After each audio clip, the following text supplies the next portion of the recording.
తదుపరి వృశ్చిక రాశి.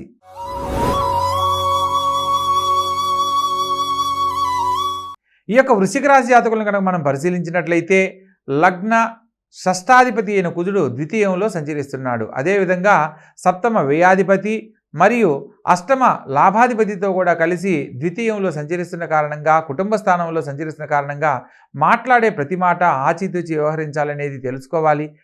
ఒక పనిని చేయబోయే సందర్భంలో మీకు ఎన్ని తెలివితేటలు ఉన్నప్పటికీ ఖచ్చితంగా మాట్లాడే మీ యొక్క వ్యవహార ధోరణి వల్ల కొన్ని సందర్భాల్లో మాట పడవలసిన మీకు సంబంధం లేని విషయాల్లో మాట పడవలసిన పరిస్థితులు ఎదురవుతాయనేది గమనించాలి. ప్రత్యేకంగా రాజ్యాధిపతి అయిన రవి తృతీయ స్థానంలో సంచరిస్తున్న కారణంగా తోడబుట్టిన వారి యొక్క సహాయ సహకారాలు ఈ సమయంలో మీకు బాగా అనుకూలిస్తాయి. తీసుకునే నిర్ణయాలన్నీ మీకు మంచి ఫలితాలను కల్పిస్తాయి. అదేవిధంగా చతుర్థ స్థానంలో శని సంచారం జరుగుతున్న కారణంగా విద్యార్థులకు విద్య యందు శ్రద్ధ తగ్గడం జరుగుతుంది. విద్యార్థులకు శ్రద్ధ తగ్గడమే కాకుండా ప్రత్యేకించి ముఖ్యమైన పరీక్షా సమయాల్లో అశ్రద్ధ చేసినట్లయితే మార్కులు మీరు అనుకున్న విధంగా ర్యాంకులు సాధించలేకపోవడానికి కారణమవుతుంది. కాబట్టి చతుర్థ స్థానంలో శని సంచారం జరుగుతున్న కారణంగా విద్యార్థి దశలో ఉన్న వారికి విద్య ద్వారా బాగా రాణించాలంటే విద్య యందు శ్రద్ధ తగ్గకూడదు అన్న సత్యాన్ని తెలుసుకొని నడుచుకోవాలి. అదేవిధంగా పంచమ స్థానంలో రాహుగ్రహ సంచారం జరుగుతున్న కారణంగా కుటుంబంలో తల్లిదండ్రులతోటి వ్యతిరేక స్వభావాలతో ప్రవర్తించే వైఖరిని మార్చుకోవాలి.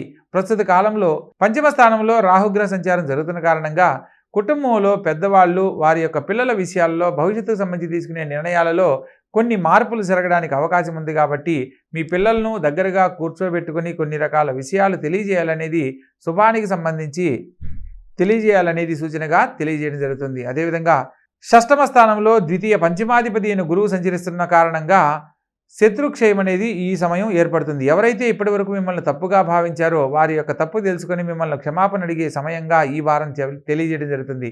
సప్తమ స్థానంలో చంద్రగ్రహ సంచారం చేత ప్రత్యేకంగా సంతానం కలగలేదని వారికి సంతాన భాగ్యానికి సంబంధించిన శుభవార్తలు ఎలా అయితే వింటారో, కళ్యాణం కాలేదని బాధపడుతున్న వారు కళ్యాణానికి సంబంధించిన శుభవార్తలు వినడానికి కూడా అవకాశం ఉంటుంది. తల్లిగారి ఆరోగ్యం పట్ల శ్రద్ధ వహించండి. తల్లిగారి సలహా మేరకు చేసే ప్రతి పనిలో కూడా శుభం చేకూరుతుంది. వారం చివరిలో భాగ్యస్థానాధిపతి అయిన చంద్రుడు స్వస్థానంలోకి రావడము విశేషమైన శుభ ఫలితాలు కల్పిస్తుంది. ప్రభుత్వ సంబంధమైన ఉద్యోగం కోసం ప్రయత్నం చేస్తూ విఫలమవుతున్న వారికి ఉద్యోగ లాభం, గృహయోగం లేదని బాధపడుతున్న వారికి గృహయోగానికి సంబంధించిన శుభవార్తలు వినే అవకాశం లభిస్తుంది. ఉద్యోగులు ఉన్న వారికి ప్రమోషన్స్, ఇంక్రిమెంట్స్ పొందడానికి ఇది అనుకూలమైన కాలంగా చెప్పడం జరుగుతుంది. లాభస్థానంలో కేతుగ్రహ సంచారం జరుగుతున్న కారణంగా గృహయోగం లేదని బాధపడుతున్న వారికి గృహాన్ని కొనుగోలు చేసే పరిస్థితులు ఈ సందర్భంలో శుభసూచకంగా తెలియజేయడం జరుగుతుంది. మొత్తం మీద ఈ రాశి వారికి చతుర్థ స్థానంలో శని సంచారము అర్ధాష్టమ శని ఫలితాలను ఇస్తుంది. కాబట్టి శని భగవంతునికి సంబంధించిన పరిహారాలు తప్పనిసరిగా ఆచరించాలి. తత్కారణంగా సకాలంలో విద్యార్థులు ఉన్నతమైన మార్కులు సాధించి ఉన్నతమైన జీవితంలో స్థిరపడే యోగ్యత లభిస్తుంది.